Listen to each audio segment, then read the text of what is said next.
नमस्कार, बहुत स्वागत है आप सभी का। अपना उत्तराखंड देख रहे हैं आप और मैं हूं आपके साथ शीनम शर्मा। सबसे पहले बात करेंगे अंकिता भंडारी मर्डर केस की। हत्याकांड को लेकर आज हाईकोर्ट ने बड़ा आदेश दिया है।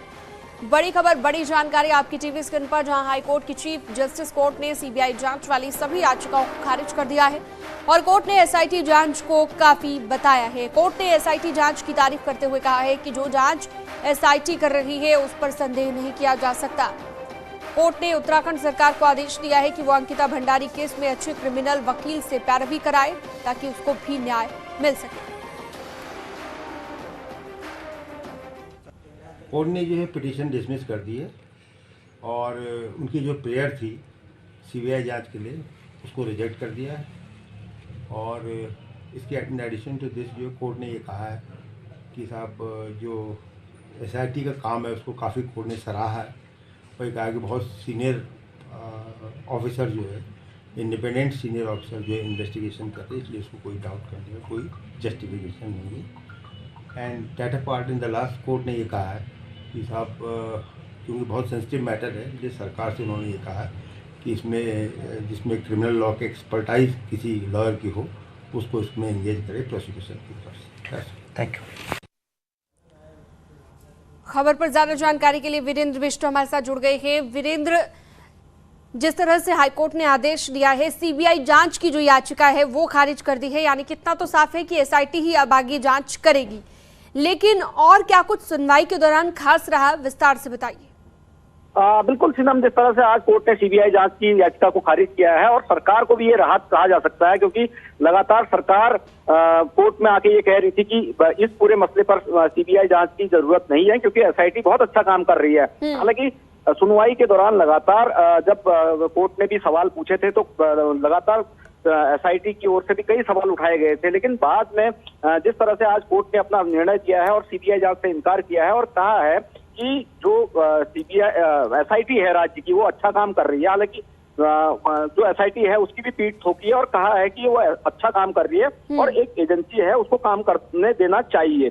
और दूसरी तरफ जो अंकिता को न्याय के लिए उत्तराखंड हाईकोर्ट ने ये भी कहा है सरकार को कि एक अच्छे क्रिमिनल लॉयर जो एक्सपर्ट हों उस पूरे मामले में, उनको पूरे मामले पर पैरवी कराए ताकि अंकिता को न्याय मिल सके। लेकिन जिस तरह से जो वीआईपी का जिक्र हो रहा था, जिस तरह से कौन वो वीआईपी था, वो सवाल अभी अनसुलझे ही रह गए हैं। हालांकि जो अंकिता के वकील थे या जो आशुतोष के वकील थे, उनका ये कहना था कि इस मामले को लेकर वो सुप्रीम कोर्ट जाएंगे और अपनी जो प्रेयर है वो सुप्रीम कोर्ट के आगे रखेंगे। लेकिन अभी कब वो सुप्रीम कोर्ट में याचिका दाखिल करेंगे इस पर उनका कोई साफ स्टैंड नहीं है। हालांकि अभी कोर्ट ने अपना ऑपरेटिव पार्ट पढ़ा है और उसमें सीबीआई जांच से इनकार किया है और शाम तक जो पूरा ऑर्डर है वो सामने आएगा और किस तरह की व्यवस्थाएं उसमें दी गई हैं। ठीक है, आप नजर बनाए रखिएगा वीरेंद्र, आपने ये तमाम जानकारी दी। फिलहाल आपका बहुत शुक्रिया। वहीं अंकिता मर्डर केस से जुड़ी जांच के लिहाज से कल का दिन भी काफी अहम रहने वाला है। कल यानी कि 22 दिसंबर को अंकिता केस के आरोपियों के नार्को टेस्ट कराए जाने का फैसला आने की उम्मीद है। वहीं कोर्ट में दाखिल चार्जशीट पर भी पहली सुनवाई हो सकती है। सरकारी वकील ने बताया है कि नार्को टेस्ट के लिए 2 आरोपियों ने स्वीकृति दे दी है और पुलकित ने 10 दिन का वक्त मांगा था, जो कि कल पूरा हो रहा है। ऐसे में अब कोर्ट उनके नार्को टेस्ट कराए जाने को लेकर फैसला सुना सकता है।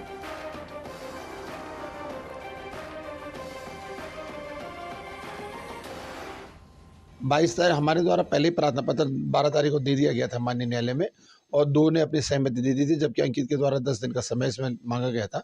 तो उसको 10 दिन का समय 22 तारीख को पूरा होगा और 22 तारीख को उसमें देखा जाएगा कि वो सहमति देता है या आगे की क्या प्रोसीजर होता है। अगर वो सहमति देता है तो माननीय न्यायालय इसमें नार्को के लिए वो करेगी, जिसको आयु इनका तीनों का नार्को टेस्ट कराएगा। जो भी सच्चाई होगी उसको सामने लाएंगे।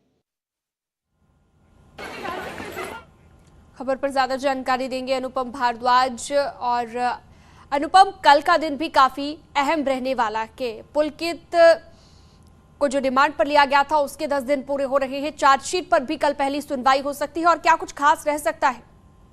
देखिए 22 दिसंबर का जो दिन है अंकिता मर्डर केस के लिए काफी अहम रहने वाला है, क्योंकि सबसे पहले जो नार्को की जो मांग लगातार चल रही थी कि नार्को पॉलीग्राफ टेस्ट की जो मांग है उस पर भी कल सुनवाई होगी। अंतिम सुनवाई से कह सकते हैं, क्योंकि पुलकित और सौरभ ने दोनों ने ही स्वीकृति दे दी है नार्को की, और कल जो अंकित ने 10 दिन का जो समय मांगा था उसकी कल जो 10 दिन है वो पूरे हो रहे हैं। तो यानी कि जो कल है, कल का दिन शायद अंकित अगर अपनी हामी भर देता है नार्को टेस्ट के लिए तो कोर्ट सीधे तौर पे एक स्वीकृति मानते हुए आगे के लिए नार्को टेस्ट के लिए आगे की प्रोसीजर के लिए भेज देगा। और इसी के साथ साथ जो चार्जशीट अभी दाखिल हुई है न्यायालय में, उस पर भी कल सुनवाई हो सकती है कि किस कोर्ट में उसने जाना है। तो काफी अहम कल का दिन रहने वाला है, सबकी नजरें इस पे रहेंगी कि क्या नार्को टेस्ट में होता है और चार्जशीट को लेकर किस तरीके से, क्योंकि हो सकता है कि जो पुलकित और सौरभ या अंकित हैं उनके जो वकील हैं जो किस पैनल को यहाँ पे भेजते हैं उनकी भी आने की संभावना बनी रहेंगी। जी ठीक है, यानी कि नार्को टेस्ट को लेकर भी अहम फैसला कल आ सकता है। बहुत शुक्रिया तमाम जानकारी के लिए आपका अनुपम भारद्वाज।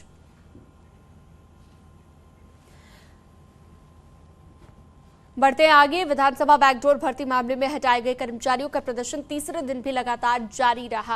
हालांकि तीसरे दिन पुलिस ने धरना स्थल पर अपनी गाड़ी लगाकर प्रदर्शनकारियों को जबरन गाड़ियों में ठूसना शुरू कर दिया था। धक्का मुक्की और जोर जबरदस्ती भी हुई।